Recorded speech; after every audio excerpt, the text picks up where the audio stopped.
नमस्कार दोस्तों, जय माता रानी की। हर हर महादेव। भक्तों, श्रावण मास एक ऐसा दिव्य कालखंड जहां संपूर्ण सृष्टि शिवमय हो जाती है। गंगा की पवित्र धारा, बेल पत्र की सुगंध, भोलेनाथ की आराधना और हर हर महादेव की गूंज से आकाश तक भर उठता है। इसी श्रावण माह में जब सोमवार का व्रत किया जाता है तब भक्त शिव के चरणों में अपनी समस्त कामनाएं अर्पित करते हैं। पर क्या आप जानते हैं कि इसी माह में आता है एक ऐसा दिव्य दिन जब शिव के परम आराध्य भगवान विष्णु की विशेष पूजा की जाती है। जी हाँ, हम बात कर रहे हैं श्रावण शुक्ल पक्ष की एकादशी, जिसे पुत्रदा एकादशी कहा जाता है। ये एक ऐसा दुर्लभ योग है जब शिव और विष्णु दोनों की कृपा एक साथ प्राप्त की जा सकती है। आज मंगला गौरी की विशेष व्रत महिमा का शुभ दिन भी है, जिसे संपूर्ण शिव परिवार की कृपा और आशीर्वाद प्राप्त होता है। शिव कृपा से तप, त्याग और भक्ति मिलती है और विष्णु कृपा से सुख, संतान, शांति और मोक्ष। शिव जी स्वयं एकादशी व्रत की महिमा का वर्णन पार्वती माता से करते हैं और कहते हैं, जो एकादशी करता है वह न केवल विष्णु का प्रिय होता है बल्कि मुझ शिव का भी परम भक्त कहलाता है। इसलिए श्रावण का यह सामान्य अनुपम है। एक और शिव का गहन ध्यान और दूसरी ओर श्रीहरि विष्णु का सत्कर्मों से पूजन। जब भगवान शिव की उपासना से आत्मा की अग्नि जागृत होती है तब भगवान विष्णु की कृपा से जीवन में संतुलन, शांति और संतान सुख की प्राप्ति होती है। और पुत्रदा एकादशी उसी शुभ संयोग का प्रतीक है जहाँ संतानहीन दंपति अथवा जीवन की अपूर्णता से पीड़ित आत्मा भक्ति के माध्यम से परम पूर्णता को प्राप्त करती है। आइए आज की इस शुभ तिथि पर भगवान शिव के चरणों में नमन करते हुए भगवान श्रीहरि विष्णु की ये पावन कथा सुने, जो न केवल पुत्र सुख प्रदान करती है बल्कि जीवन के समस्त अंधकार को हरकर प्रकाश और पुण्य से भर देती है। श्रीहरि की कृपा आप पर सदा बनी रहे। भक्तों, आज हम आपको पुत्रदा एकादशी की व्रत कथा के साथ ही एकादशी माता की 11 की कथा और तुलसी माता की दिव्य पुराणिक कथा का भी श्रवण कराएंगे। तो आपसे निवेदन है कि इन सभी पावन कथाओं को पूरे श्रद्धा, भक्ति और भावनात्मक एकाग्रता के साथ सुने। कृपा करके इस दिव्य अवसर पर मन, वचन और आत्मा को पवित्र करते हुए कथा का आनंद ले और भगवान श्री हरि विष्णु, 11 माता तथा तुलसी माता की महिमा को हृदय में उतारे। तो आइए बिना विलंब के हम आरंभ करते हैं आज की ये पुण्यदायक, मोक्ष प्रदायक और पापहरणी कथा, पुत्रदा एकादशी की व्रत कथा। आइए इस भक्ति भाव से भरे दिन की पवित्र कथा को श्रवण करें और आत्मा को शुद्ध करें। जय श्री हरि। हर हर महादेव। भक्तों, श्री कृष्ण धर्मराज युधिष्ठिर से कहते हैं, हे धर्मराज, श्रद्धा, आस्था और भक्ति से ओतप्रोत एकादशी तिथियां हिंदू धर्म में भगवान विष्णु को समर्पित मानी जाती हैं, जिनमें श्रावण शुक्ल पक्ष की एकादशी को पुत्रदा एकादशी कहा जाता है, जिसका अर्थ होता है पुत्र प्रदान करने वाली। यह व्रत उन दंपतियों के लिए अत्यंत शुभ माना गया है जो संतान सुख से वंचित है। साथ ही यह व्रत आत्मिक उन्नति, पाप विनाश और मोक्ष की प्राप्ति के लिए भी अत्यंत प्रभावी है। इस व्रत की कथा श्री कृष्ण ने धर्मराज युधिष्ठिर को सुनाई थी। उन्होंने कहा, हे राजन, प्राचीन काल में भद्रावती नामक नगरी में महिजित नामक एक राजा राज्य करता था। वह धर्मात्मा, न्यायप्रिय और प्रजावत्सल था, किंतु संतानहीन होने के कारण अत्यंत दुखी रहा करता था। उसने अनेक व्रत, यज्ञ और तप किए, फिर भी उसे पुत्र प्राप्त नहीं हुआ। एक दिन उसने अपने मंत्रीगणों और पुरोहितों से सलाह ली और निर्णय लिया कि वह किसी तपस्वी महर्षि से मार्गदर्शन प्राप्त करेगा। राजा महिजित अपनी प्रजा के साथ वन गया और वहां उन्हें लोमेश मुनि का आश्रम मिला। मुनि अत्यंत तेजस्वी, तपस्वी और त्रिकालदर्शी थे। राजा ने उन्हें प्रणाम कर अपनी व्यथा कही और संतान प्राप्ति का उपाय पूछा। मुनि ने ध्यान किया और कहा, हे राजन, पूर्व जन्म में तुम एक वेश्या थे। एक दिन तुम्हें प्यास लगी थी और तुमने एक प्यासे ब्राह्मण और गौ को जल से वंचित कर दिया था। उसी पाप के कारण इस जन्म में तुम संतान सुख से वंचित हो। लेकिन श्रावण मास की शुक्ल पक्ष की एकादशी को पुत्रदा एकादशी कहते हैं। यदि तुम इस दिन व्रत रखो, रात्रि जागरण करो और भगवान विष्णु का भजन पूजन करो तो तुम्हारा पाप नष्ट हो जाएगा और तुम्हें उत्तम पुत्र की प्राप्ति होगी। राजा ने श्रद्धापूर्वक व्रत का संकल्प लिया। प्रांत काल ब्रह्म मुहूर्त में उठकर गंगा स्नान किया, पीले वस्त्र धारण किए, भगवान विष्णु का पूजन किया, धूप दीप नैवेद्य फल फूल और तुलसी दल अर्पित किया, दिन पर उपवास किया, श्री विष्णु सहस्त्र नाम का पाठ किया, रात्रि में जागरण किया और अगले दिन द्वादशी को ब्राह्मणों को भोजन वस्त्र और दक्षिणा देकर व्रत का पारण किया। कुछ ही समय बाद रानी गर्भवती हुई और उचित समय पर एक तेजस्वी गुणवान और धर्मनिष्ठ पुत्र का जन्म हुआ, जिसने आगे चलकर अपने पिता की भांति राज्य को धर्म में समर्थ और न्यायपूर्ण बनाया। तब से ये व्रत पुत्रदा एकादशी के नाम से प्रसिद्ध हुआ और इसकी महिमा चारों युगों में वर्णित की गई। जो भी स्त्री पुरुष इस व्रत को श्रद्धा और नियम से करता है, उसे संतान सुख, पितृ ऋण से मुक्ति, मानसिक संतोष और अंत में विष्णु लोक की प्राप्ति होती है। साथ ही ये व्रत जीवन के सभी पापों का नाश करता है, आत्मा को शुद्ध करता है और मोक्ष का मार्ग प्रशस्त करता है। इसलिए पुत्रदा एकादशी को केवल संतान प्राप्ति तक सीमित न मानकर इसे आत्म कल्याण और भक्ति साधना का पर्व समझकर पालन करना चाहिए। यही इस व्रत का सबसे बड़ा संदेश है। श्री हरि की कृपा आप पर सदा बनी रहे। पुत्रदा एकादशी केवल संतान प्राप्ति का साधन नहीं है, बल्कि यह आत्मा को शुद्ध करने और आत्मिक उन्नति की ओर ले जाने का भी एक गहन उपाय है, जहाँ पुत्र शब्द को प्रतीकात्मक रूप में भी लिया जा सकता है। अर्थ तारण यानी उद्धार करना होता है। पुत्र वह है जो पापों से उद्धार कराए। इस दृष्टिकोण से पुत्रदा एकादशी वह तिथि है जो मनुष्य को उसके कर्म बंधनों से, मानसिक अशुद्धियों और इच्छाओं की दास्ता से मुक्त करा सकती हैं। यह व्रत उस व्यक्तियों के लिए भी उतना ही फलदायक होता है जो आत्मिक ज्ञान की संतान चाहता है, अर्थात विवेक, वैराग्य, भक्ति, ज्ञान रूपी संतान। जब व्यक्ति भक्ति के पद पर चलता है तो उसे जीवन के सत्य और ईश्वर की कृपा का अनुभव होता है। एकादशी का उपवास मन, इंद्रियों और शरीर को नियंत्रित करने का माध्यम है। जब भोजन और इंद्रिय सुखों का त्याग कर व्यक्ति भगवान के ध्यान में लीन होता है तो उसे आत्म अनुभूति की दिशा मिलती है। यही कारण है कि संत, ऋषि, मुनि, तपस्वी और भक्तजन एकादशी को मुक्ति की सीढ़ी मानते हैं।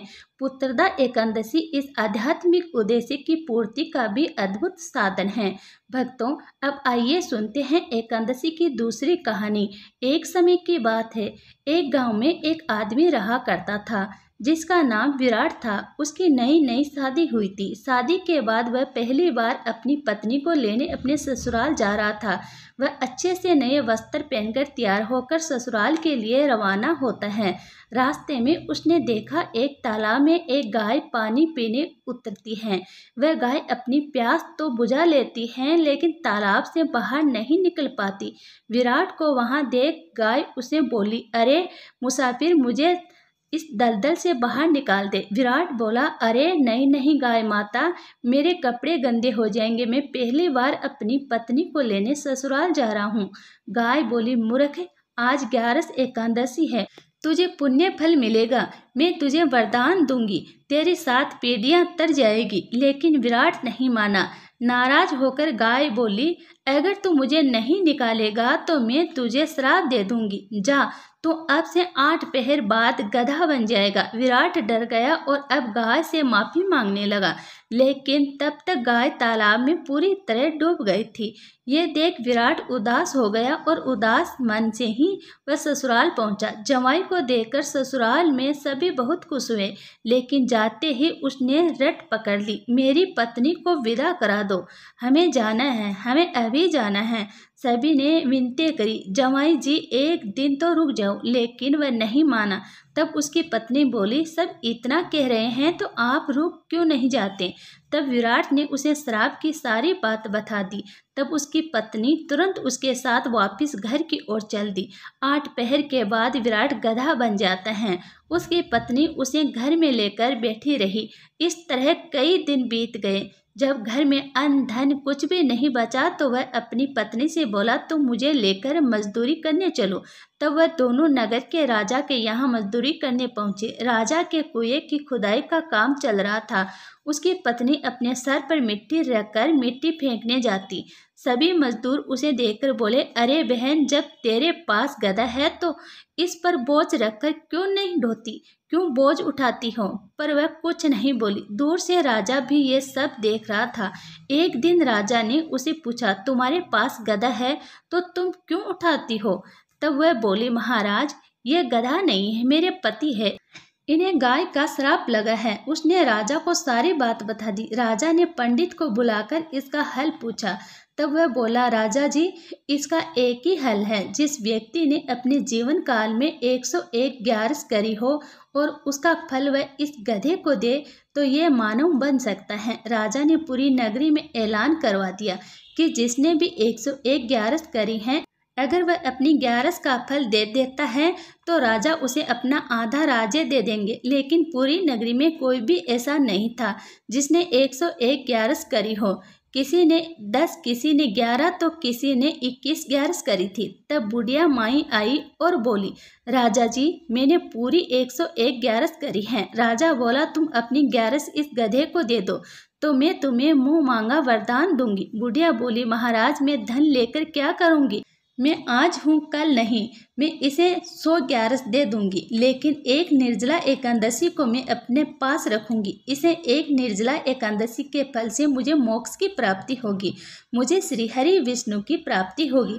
ऐसा कहकर उस बुढ़िया ने अपनी 100 ग्यारस का फल उस गधे को दे दिया और वह वापस इंसान बन गया। लेकिन एक ग्यारस की कमी से उसका पूरा शरीर इंसान का हो गया, लेकिन अपनी गधे की पूंछ उसके शरीर से नहीं हटी।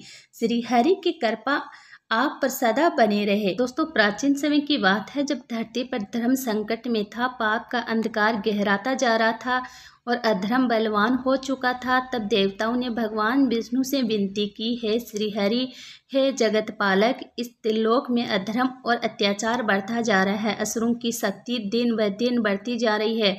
अब धर्म की रक्षा कौन करेगा। भगवान विष्णु ने शांत स्वर में उत्तर दिया, हे देवगण, समय आने पर मैं स्वयं या मेरी शक्तियाँ इस अधर्म का विनाश करेगी। और ऐसा ही हुआ। एक समय राक्षसों का राजा जालंधर अपने तप और पत्नी की पतिव्रता शक्ति के कारण अमर और अजय हो गया था। उसकी पत्नी का नाम था वंदा, जो महान पुण्यवती, पतिव्रता और परम भक्त थी। उसने कठोर व्रतों द्वारा भगवान शिव और विष्णु दोनों को प्रसन्न कर लिया था। वंदा की पतिव्रता शक्ति के कारण जालंधर को कोई देवता पराजित नहीं कर सकता था। देवताओं ने श्री हरि विष्णु से सहायता मांगी। श्री विष्णु ने जब देखा कि धर्म की रक्षा के लिए कुछ करना आवश्यक है तो उन्होंने ऋषि का रूप धारण कर वंदा की परीक्षा लेने का निश्चय किया। जब जालंधर युद्ध भूमि में गया था, उस समय श्री हरि जालंधर का रूप लेकर वंदा के समक्ष प्रकट हुए। वंदा ने जब अपने पति रूपी विष्णु को देखा तो उन्हें पहचान न सकी और उनका पूजन कर बैठी।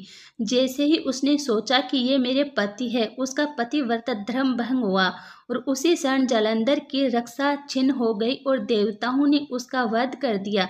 जब वंदा को ये ज्ञात हुआ कि ये सब श्रीहरि विष्णु की माया थी तो उसे अत्यंत आघात लगा। उसकी भक्ति टूटी नहीं, परंतु उसके अंतःकरण में पीड़ा और संताप था। उसने क्रोध और आहत भाव से श्रीहरि विष्णु को श्राप दिया, जैसे तुमने छल पूर्वक मेरे पति का वध कराया है, वैसे ही तुम भी एक दिन स्त्री के वियोग में दुख सहोगे। इस श्राप के प्रभाव से ही श्री राम रूप में श्री हरि को सीता माता का वियोग सहना पड़ा। वंदा ने उस क्षण अग्नि में प्रवेश कर आत्मदाह कर लिया। उसकी सती शक्ति के प्रभाव से वही एक दिव्य पौधा उत्पन्न हुआ जो था तुलसी। देवताओं और ऋषियों ने उस पौधे की पूजा की और श्रीहरि विष्णु ने स्वयं उस पौधे को वरदान दिया, हे वंदा, तुमने भले ही मुझे श्राप दिया हो परंतु तुम्हारी भक्ति सच्ची थी। अब तुम तुलसी बनकर हर यज्ञ, हर पूजा, हर अर्पण में मेरी प्रिय बनोगी। तुम्हारे बिन न कोई पूजा पूर्ण होगी और न मेरा कोई भोग स्वीकार होगा। तुम्हारा विवाह मुझसे ही होगा। तभी से तुलसी माता का विवाह कार्तिक शुक्ल एकादशी को श्रीहरि के शालिग्राम रूप से होता है, जिसे तुलसी विवाह कहा जाता है। इस दिन भक्त तुलसी शालिग्राम के सुंदर मंडप सजाकर विधिवत विवाह कराते हैं, मंगल गीत गाते हैं, सुहाग की सामग्री अर्पण करते हैं और तुलसी माता से आशीर्वाद प्राप्त करते हैं। ऐसा माना जाता है कि इस व्रत को करने से कन्यादान, ब्रह्म विवाह और देव पूजा का स्वीकृत फल प्राप्त होता है। एकादशी के दिन यदि कोई भक्त तुलसी को जल चढ़ाकर दीप प्रज्वलित करता है, व्रत रखकर भगवान विष्णु के मंत्रों का जाप करता है और तुलसी माता की इस कथा को सुनता या सुनाता है तो उसे 100 यज्ञों का फल, लाख तीर्थों का पुण्य और हजारों वर्षों का तपस्या फल सहज ही प्राप्त हो जाता है। तुलसी केवल एक पौधा नहीं, वह ब्रह्मांडीय शक्ति है जो मनुष्य के पापों को हरती है, मन को पवित्र करती है, तन को रोग मुक्त करती है और आत्मा को मोक्ष की ओर ले जाती है। तुलसी माता की पूजा से वैवाहिक जीवन में प्रेम समृद्धि आती है। जो स्त्री पुरुष एकादशी पर तुलसी के सामने दीप जलाकर ओम तुलसी नमः का जाप करता है, उसे असंख्य जन्मों के पापों से मुक्ति मिलती है। तुलसी माता का वरदान है कि वे अपने भक्तों को कभी निराश नहीं करती। वह वैराग्य की जननी, भक्ति की देवी और श्रीहरि की प्रिय हैं। भगवान विष्णु ने स्वयं कहा है, हे देवी तुलसी, तुम्हारे बिना मैं भोजन नहीं करता, तुम्हारे बिना मेरा पूजन अधूरा है, तुम्हारे बिना मेरा नाम भी व्यर्थ है। इसलिए जो भी भक्त एकादशी के दिन तुलसी माता की इस पावन कथा को श्रद्धा से सुनता है, उसके समस्त कष्ट, पाप और संकट नष्ट हो जाते हैं और वह मृत्यु के पश्चात भगवान विष्णु के परम धाम में स्थान प्राप्त करता है। यह कथा केवल सुनने भर से ही आत्मा को निर्मल करती है और जीवन को परम लक्ष्य की ओर अग्रसर करती है। तुलसी माता की ये महिमा युगों से चली आ रही है और जब तक सृष्टि है तब तक ये कथा भक्तों के हृदय को पावन करती रहेगी। जय हो तुलसी माता की। सावन जैसे पावन माह में जब भगवान शिव और विष्णु दोनों की कृपा एक साथ मिलती है तब ये अवसर और भी दिव्य हो जाता है। यदि आपको ये कथा अच्छी लगी हो तो कृपया कर इस वीडियो को लाइक करें और चैनल को सब्सक्राइब करें।